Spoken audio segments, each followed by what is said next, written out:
어디든지 주님과 함께 가시겠습니까? 이거 어렵죠. 어떤 때는 확 사망의 음침한 골짜기를 가자고 그러시는 것 같기도 하고. 근데 우리가 주님이 뭐 가라 이렇게 할 때 명령이보다는요, 괜찮아 이 말씀이 있는 거예요. 그러니까 이제 철로 역정에 보면 이렇게 아주 짐승들 두 개가 그냥 막 저기 막 이렇게 사람을 막 이렇게 공격하려고 막 이랬는데, 사납게 그 안에 정원이 있는데 그 주인이 그 순례자에게 이 안으로 들어오라 그러는데, 순례자가 갈 수 있었을까요, 없었을까요? 두려워서 못 가는 거예요. 두려워서. 그러자 동산 그 주인이 하는 얘기가 걱정하지 말고 들어오라고. 저 자세히 보라고. 자세히 보니까 이놈들이 묶여 있는 거예요. 왕망대도 요만큼은 와도 물지는 못하는 거예요. 그러니까 걱정하지 말고 두려워라는 거예요. 우리 주님이 우리에게 명령하실 때는, 이렇게 해라 할 때는 그냥 밑도 하시는 말씀이 아니라 괜찮아 그렇게 해도, 그런 말씀이 거기 함께 있는 것입니다. 우리 주님 어디든지 따라가셔도 괜찮습니다. 가장 안전한 길입니다. 우리 빌립보서 오늘은 1장 25절에서 30절 말씀 같이 보도록 하겠습니다. 빌립보서 1장 25절부터 30절까지의 말씀.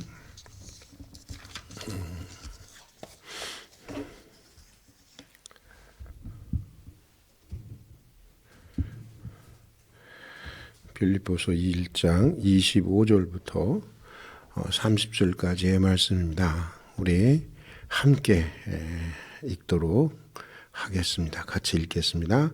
내가 살 것과 너희 믿음의 진보와 기쁨을 위하여 너희 무리와 함께 거할 이것을 확실히 아노니, 내가 다시 너희와 같이 있으므로 그리스도 예수 안에서 너희 자랑이 나로 말미암아 풍성하게 하려 함이라.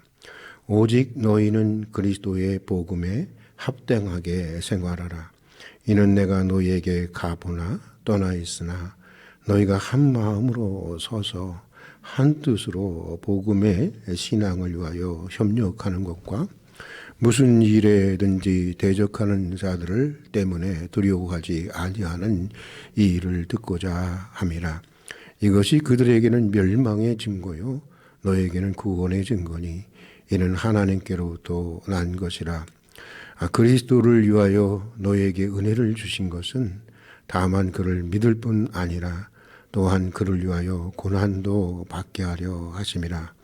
너희에게도 그와 같은 싸움이 있으니 너희가 내 안에 본 바요 이제도 내 안에 듣는 바니라. 아멘. 오늘 이 말씀을 가지고 진보하는 믿음, 성장하는 믿음, 진보하는 기쁨, 성장하는 기쁨이라는 제목으로 함께 말씀을 나누고 싶습니다. 아시는 대로 모든 생명에는 저마다 유아기가 있고 아동기가 있고 청년기가 있고 장년기가 있습니다. 그리고 살아있는 모든 것들은 이런 과정을 거치면서 성장하고 성숙해 가게 됩니다. 그러고 보면 성장이라고 하는 것, 성숙이라고 하는 것은 건강한 생명의 표지라고 볼 수 있습니다. 그래서 성장이 멈추었다고 하는 것, 성숙이 멈추었다고 하는 것은 그 생명 자체에 큰 위기가 다가왔다고 하는 것을 얘기해 주는 것입니다. 여러분, 우리 믿음도 신앙도 마찬가지입니다. 우리의 믿음이 성장과 성숙을 멈췄다고 하는 것은 우리의 영혼에, 우리의 신앙에 큰 위기가 발생했다고 하는 것을 말해주고 있는 것입니다. 건강한 믿음은 성장해야 하는 것입니다. 건강한 믿음은 성숙해 가야 하는 것입니다. 본문에서 바울이 말하는 것처럼 우리의 믿음은, 우리의 신앙은 계속해서 죽을 때까지 계속해서 전진하고 또한 진보해 가는 믿음이어야 이루어야 한다고 하는 것입니다. 빌립보 교회를 향한 바울의 가장 간절한 기대와 소망은 그들의 믿음이 진보하는 것이었다고 오늘 말씀에서 바울은 고백하고 있습니다. 오늘 본문 25절과 26절의 말씀이 바로 그런 바울의 기대를 보여주고 있는데 한번 25절과 26절 말씀을 같이 한번 읽어보겠습니다. 내가 살 것과 너의 믿음의 진보와 기쁨을 위하여 너희 무리와 함께 거할 이것을 확실히 아노니 내가 다시 너희와 같이 있으므로 그리스도 예수 안에서 너희 사랑이 나로 말미암아 풍성하게 하려 함이니라. 풀어서 보면 이런 내용입니다. 나는 여러분과 함께 할 기대를 가지고 있습니다. 그것은 나로 인해서 여러분의 신앙이 진보하고 있는 것을 보고 싶기 때문입니다. 그래서 여러분이 정말 기쁨 가운데 사는 것을 저는 보고 싶습니다.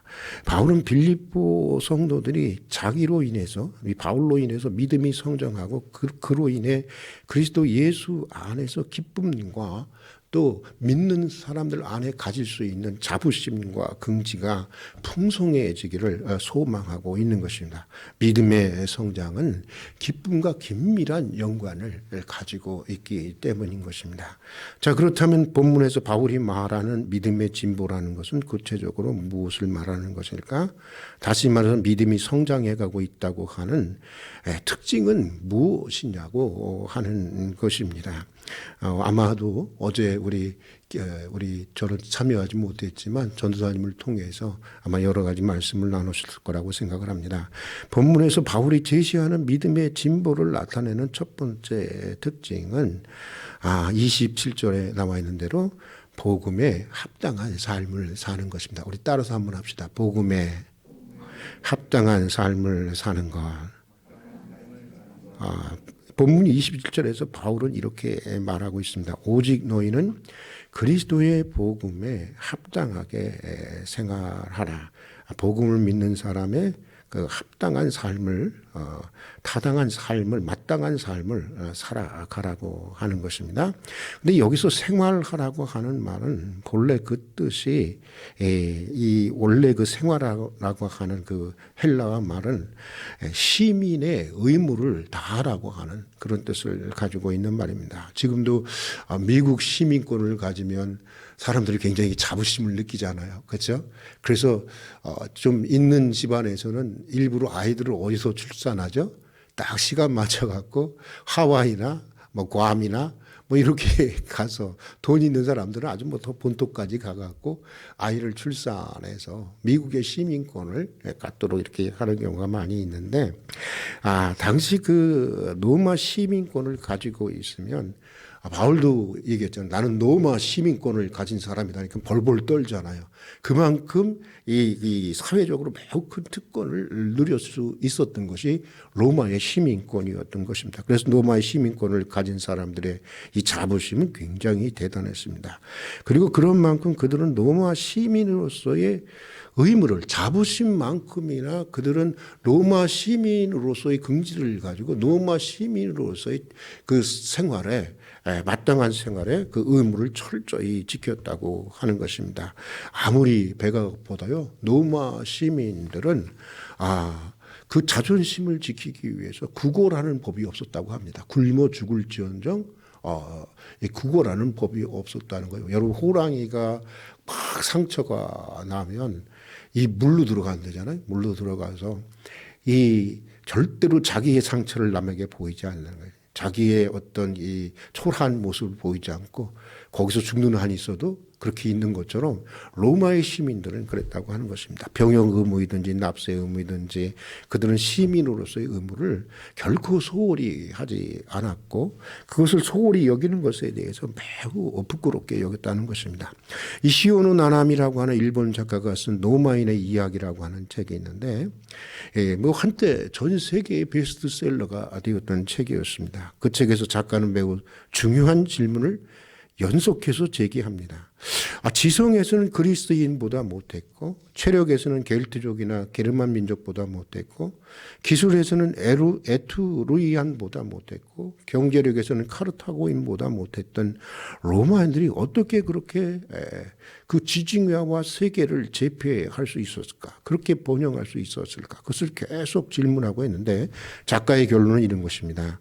법과 제도를 지키는 원칙에 충실했던 로마 시민의 삶이 바로 로마 제국의 번영의 열쇠가 되었다는 것입니다. 로마 시민들은 그만큼 로마 시민에게 부여된 의무를 철저히 지켰다는 것입니다. 로마 시민으로서의 특권도 누렸지만 의무도 철저히 준수했다고 하는 것입니다. 이것이 로마를 최강의 제국으로 만들었던 그 이유였다고 하는 것입니다. 바울은 지금 그리스도 그 복음에 합당한 생활을 하라고 했을 때 그 생활하라는 그 뜻이 로마의 시민권에 대한 이런 역사적인 배경을 가지고 하늘의 시민권을 가진 그리스도인의 삶을 얘기해 주고 있는 것입니다. 로마의 시민권을 가지고도 그렇게 철저하게 로마의 시민으로서의 법과 원칙을 따라 사는데 하늘의 시민권을 가진 그리스도인이라면 더욱더 믿음의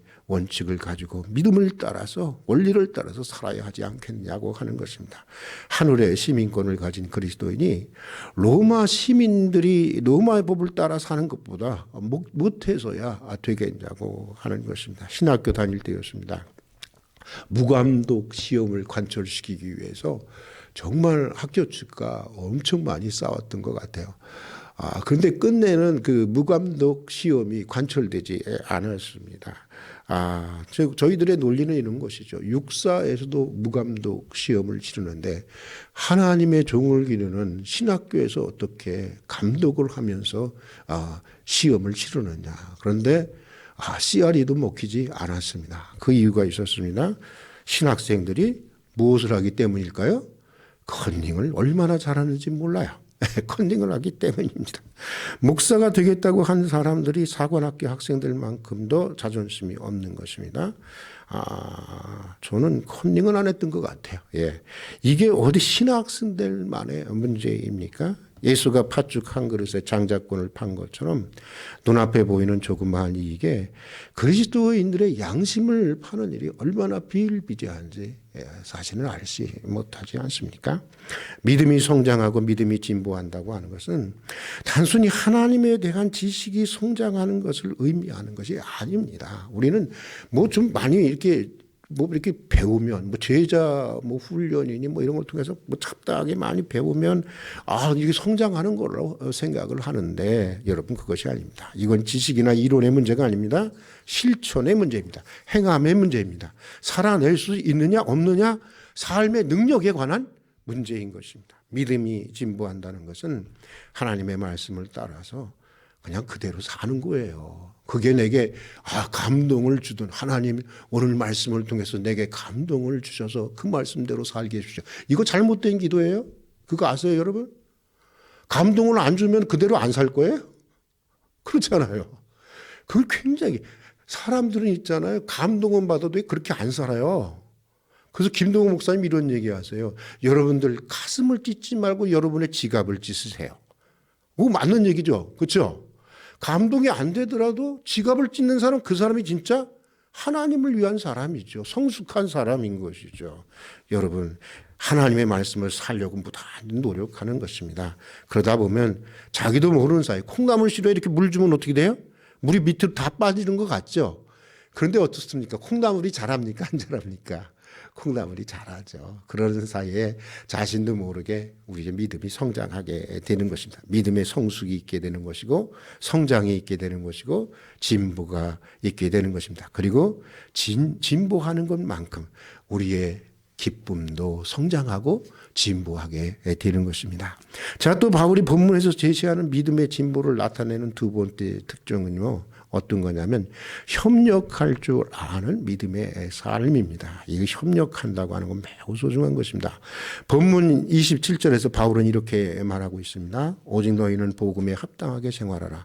이는 내가 너희에게 가보나 떠나 있으나 너희가 한 마음으로 서서 한 뜻으로 복음의 신앙을 위해 협력하는 것과 여러분 인생도 그렇지만 신앙도 있잖아요. 저는 제일 듣기 싫어하는 사람들의 말이 있어요. 자수성가했다는 거야.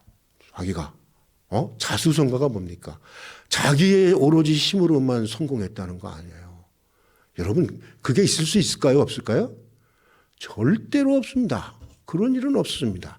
그런 인간들과는 여러분 깊이 사귀지 마시면 좋을 것 같아요. 여러분 굉장히 교만하거나 철이 없어서 그렇죠. 인간은 절대로 독고다이로 홀로 살 수 없는 것입니다. 뒤를 돌아보면요. 저도 많은 고생을 하고 오늘까지 왔지만 결코 자수성가한 게 아니더라고요. 돌아보면 많은 사람들의 도움이 있었어요. 크고 작은 도움이 있었고요. 무엇보다 하나님의 도움이 있었던 것입니다. 여러분 그걸 아셔야 하는 것이죠. 사실 다른 사람과 함께 조화를 이루고 협력한다는 것만큼 사람이 중요한 게 없는 것입니다. 여러분 사람 인자가 뭐예요? 이렇게 서로 뭐라는 거예요? 기대해서 협력하며 살아가라고 하는 게 사람 인자 아닙니까? 여러분 바울 당시 로마 군대의 그 최대의 우수성은요, 이 협동에 의한 민첩한 기동성에 있었다는 것입니다. 로마군보다 뛰어난 실력을 가진 군대는 얼마든지 있었다는 것입니다. 그러나 그럼에도 로마군이 당시 최강일 수 있었던 이유는 뭐냐면 그들은 어떤 군대보다도 최고의 팀워크를 가지고 있었던 군대였기 때문이라는 겁니다. 여러분 아시죠? 로마 이렇게 보면 군대 보면 촥 이러고 가잖아요. 걔네들은 지금도 시위 진압하는 경찰들은 그런 식으로 해요. 촥 하면서 이 조직 그게 흩어지면 걔네들은 이제 저기 시위 사는 사람들한테 뚫려요. 그게 여러분 조직력이라고 하는 게 이렇게 중요한 것입니다. 수홈이라는 영화를 보면 어마어마한 볼때가 나옵니다. 그리고 그 볼때에 의해서 엄청난 재앙이 일어나는데 여러분 사실 그 벌 한마디 그까짓 게 뭐가 있어요? 아무것도 아니잖아요. 그렇죠? 그런데 그 약한 벌이 때로 모이면 어마어마한 재앙을 가져다 주는 거예요. 구약 성경에도 많이 나오잖아요. 파리도 그렇고요. 메뚜기도 그렇습니다.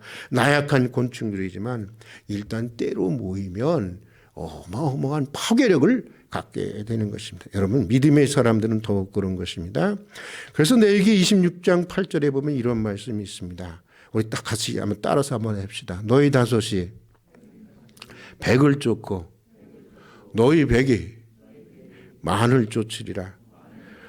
숫자가 밝은 분은 대번에 이 말이 이상하게 들릴 것입니다. 여러분 이상하게 들리지 않으세요? 다섯이 백을 쫓으면 백은 얼마를 쫓아야 되는 거예요? 원래 우리 사모님이 빠를 것 같아. 백은 얼마나 쫓아야 되죠? 저쪽 우리 전도사님이 빠르겠다. 이거 2000이지, 그렇죠? 20배니까, 그렇죠? 2000인데 여기 보니까 백이 모이면 얼마를 쫓는다는 거예요? 만을 쫓는다는 거냐. 믿는 사람들이 함께 힘을 모을수록 더욱 놀라운 하나님의 능력이 나타나게 된다고 하는 것입니다. 그러니까 자기 문제 가지고 끙끙 자기만 앓지 말고 여러 사람과 나누세요. 믿을 만한 사람들과 나누고 그것을 위해 함께 기도하십시오. 그때 더 큰 시너지가 그런 더 큰 능력이 하나님의 능력이 나타내게 되는 것입니다. 그래서 성경은 모이기를 힘쓰라고 하는 것이고 무엇을 하든지 주님의 중심으로 한 마음이 되어서 서로 힘을 합치라고 하는 것입니다. 여러분 사실 성숙한다고 하는 것은 협력을 잘한다는 뜻인 것입니다. 여러분 어린애를 보세요. 특징이 뭐죠? 지 마음대로 하는 거. 지 마음대로 안 되면 난리가 납니다. 그러나 나이가 먹어가면 갈수록 서로를 배려해주고 이런 마음이 들잖아요. 성숙한다고 하는 건요. 함께 잘 팀워크를 이룬다고 하는 뜻을 가지고 있는 것입니다. 골든 울파트라고 하는 심리학자가 있습니다. 이분은 성숙한 사람들의 특징에 대해서 많은 연구를 한 심리학자인데 그런 성숙한 사람의 가장 두드러진 특징으로 자아감의 확대를 들고 있습니다. 성숙이라고 하는 것은 나라고 하는 존재의 인식이 점점 더 커져가는 것을 말한다는 것입니다. 철없을 때는 내가 나 혼자인 줄만 알았는데 철이 들고 나니까 내가 나 하나가 아니라는 것을 알게 되는 것입니다. 부모가 있고 내가 있는 것입니다. 형제가 있고 내가 있는 것입니다. 이웃이 있고 내가 있는 것입니다.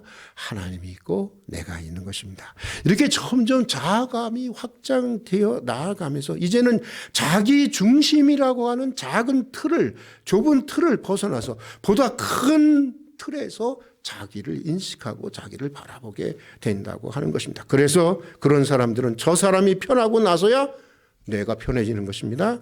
저 사람을 기쁘게 하고 나서야 내가 기뻐지는 것입니다. 그러니까 자연스럽게 뭐가 이루어지겠어요? 조화를 이룰 수 있는 것이고 협력을 이룰 수가 있는 것입니다. 이게 성숙한 사람의 첫 번째 특징이라고 하는 것입니다. 본문에서 바울은 이것을 말하고 있는 것입니다. 그리고 이것이 바울이 빌립보 성도들에게 기대했던 믿음의 진보였던 것입니다. 자, 또 바울이 본문에서 제시하는 믿음의 진보를 나타내는 세 번째 특징은 우리 따라서 합시다. 고난도, 은혜를 은혜로 받아들이는 믿음. 한번 다시 따라합시다. 고난도, 은혜로 받아들이는 믿음. 여러분 고난도 은혜로 받아들이고 있습니까? 예. 본문이 29절을 헬라어 원문으로 그대로 직역해서 읽어보면 이렇게 읽을 수가 있습니다. 왜냐하면 이렇게 카이라고 하는 접속사가 나와 있는데요. 왜냐하면 왜냐하면 카이가 아니라 왜냐하면이라는 카이가 접속사가 나와 있는데 이런 뜻입니다. 왜냐하면 여러분들에게 그리스도를 믿는 은혜만 주시는 것이 아니라 그를 위해 고난받는 은혜도 주어졌기 때문입니다. 위에는 뭐죠? 위에는 막 지금 대적들과 싸우는 걸 얘기를 하고 있죠. 그러니까 그런 고난도 은혜라는 거예요. 그리고 그리스도와 함께 당하는 고난이 특권이라는 것입니다. 바울이 누누이 말하고 있는 것처럼 고난의 깊이만큼 기쁨이 있고 고난의 아픔만큼 영광이 있는 것입니다. 고난이 먼저고 고난을 당하지 않는 자는 영광도 받을 수 없다고 하는 거예요. 보니까 이 바울이 이 말을 할 때 위에 보니까 대적들과의 싸움이 계속될 것을 얘기하고 있잖아요. 그러니까 이 주님을 위해서 받는 고난도 있고 믿음의 생활을 잘 못하게 하는 여러 가지 고난이 그리스도인들의 삶 앞에는 펼쳐진다는 거예요. 당연히 그 고난이 있다는 것입니다. 그 고난을 무엇으로 받아들이라는 거예요? 은혜로 받아들이라고 하는 것입니다. 미국에서 박사학위를 받은 친구들 가운데 많이들 있지만 이런 친구가 있습니다. 이 친구가 박사학위를 받고 저녁에 파티를 하는데 자신보다 자신의 부인이 오히려 더 기뻐하더라는 거예요. 그러면서 그 파티장에서 하는 얘기가 이제 오늘부터 나 일 안 해도 되겠네. 그러더라는 것입니다. 이 부인은 친구가 공부하는 거의 10년을 낮에는 직장을 다니고 밤에는 다른 사람들의 논문에 타이핑을 해주면서 남편이 공부하도록 도와주었다는 것입니다. 생활을 책임졌다는 것입니다. 그래서 남편은 오직 공부만 할 수 있었다는 것입니다. 그리고 이제 남편 공부가 끝나자 이제 그 부인은 직장도 나가지 않게 되고 밤새 타이핑을 치지 않아도 되어서 너무너무 자유롭고 이제 기쁘다고 하는 것입니다. 생각해 보면 남편과 함께 고생을 많이 했기에 남편의 기쁨이 자기의 기쁨이 된 것이지. 남편이 박사학위 따는 동안 빈둥빈둥 놀고만 있었다고 한다면 여러분 그런 기쁨이 아내에게 있을 수 있었을까요? 함께 고난을 겪었기에 영광도 함께 누리는 것입니다. 그리스도와 함께 고난을 당해보지 않는 사람들은 그리스도와 함께 누리는 영광도 알 수가 없는 것입니다. 공산정권 치하의 루마니아에서 많은 핍박을 받으면서 가장 큰 침례교회를 담임했던 이 조셉 톤이라는 목회자가 있습니다.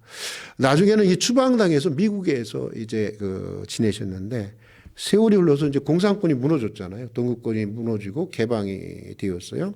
그때 미국에 있는 기자가 이 조셉 톤 목사에게 물었다는 것입니다. 동구권이 열리는 소감이 어떻습니까? 두렵습니다. 아니 공산정권이 무너지고 이제는 조국으로 돌아가도 되는데 뭐가 두렵습니까? 기자가 또 물었습니다. 그때 조셉 톤 목사가 이렇게 얘기를 했답니다. 제 조국에는 그리스도를 위해서 고난받는 것을 은혜로 알고 살고 있는 성도들이 많이 있습니다. 공산권이니까 그렇지 않았겠습니까? 그러기에 복음을 위해 고난을 받고 핍박을 받더라도 우리는 그것 때문에 더욱 예수님을 바라보았고 더욱더 열심을 내었습니다. 그러나 이제 동구권이 개방되어서 제가 조국으로 돌아갔을 때 제 조국의 교회가 주님을 위한 고난을 은혜로 알지 못하는 사람들로 채워질까 봐 두렵습니다. 이렇게 얘기했다는 거예요. 주님을 위한 고난을 은혜로 알지 못하는 사람들로 채워질까 봐 두렵다는 말이 가슴에 다가오지 않습니까? 고난을 은혜로 아는 데까지 우리의 믿음이 진보해야 하는 것입니다. 성숙해야 하는 것입니다. 그래야 모든 환경 속에서도 감사하고 기뻐할 수 있게 되는 것입니다. 이화여대 총장이었던 김한란 박사는 그녀의 은퇴 기념사 마지막 부분에서 이런 인상적인 말씀을 남겼습니다. 제가 한번 읽어드릴게요. 시인 로버트 브라우닝의 시 가운데 이런 구절이 있습니다. 가장 좋은 것은 앞날에 있네. 맨 처음에 일은 오직 그것을 위해 있나니. 지금 나의 경우가 그렇습니다. 나 역시 학교를 그만두는 것이 아쉽지만 이것으로 나의 인생을 끝맺는 것이 결코 아닙니다. 나는 다만 더욱 나은 미래를 향해 전진하기 위해서 떠나가는 것입니다. 은퇴와 관계없이 자기 인생을 항상 전진하기 위해서 산다고 하는 것입니다. 성장하고 발전하고 진보하고 성숙하기 위해서 살아간다고 하는 것입니다. 여러분 얼마나 멋진 고백입니까? 이제 노년기를 바라봐야 할 저도 마음에 새기고 사는 것이 있습니다. 이런 것입니다. 나는 늙는다. 그래, 나는 늙는다. 그러나 나는 결코 낡아지지는 않을 것이다. 마치 우리의 육신은 후패하나 우리의 영은 날로 새롭도다 했던 바울처럼 계속해서 성장하고 진보하는 인생이고 싶은 제 나름의 표현이고 의지인 것입니다. 주님을 기다리는 대강절을 맞아서 우리 인생의 모든 국면에서 특히 믿음의 생활이 크게 성장하고 크게 진보하는 은총이 있기를 주님의 이름으로 축복합니다. 우리 같이 기도하겠습니다. 사랑하는 주님, 지난밤에도 주님의 품 안에서 편히 쉬게 해주시다가 이른 새벽 깨워주시고 다시 주님과 함께 새날을 시작할 수 있는 은혜를 주신 것을 진심으로 감사드립니다. 오늘 주신 말씀대로 우리의 믿음이 날마다 진보하고 성장하고 성숙하는 믿음이 되게 해 주시옵소서. 복음에 합당한 삶을 살아갈 수 있게 해 주시옵소서. 한마음 한뜻이 되어 서로 협력할 수 있는 믿음의 사람들이 되게 해 주십시오. 그리고 참으로 고난까지도 은혜로 하는 은총을 더하여 주시옵소서. 믿음의 진보를 통해서 주님이 주시고자 하시는 그 풍성한 기쁨을 온전히 누릴 수 있는 복된 인생이 되게 하여 주시옵소서. 예수님 이름으로 기도드립니다. 아멘.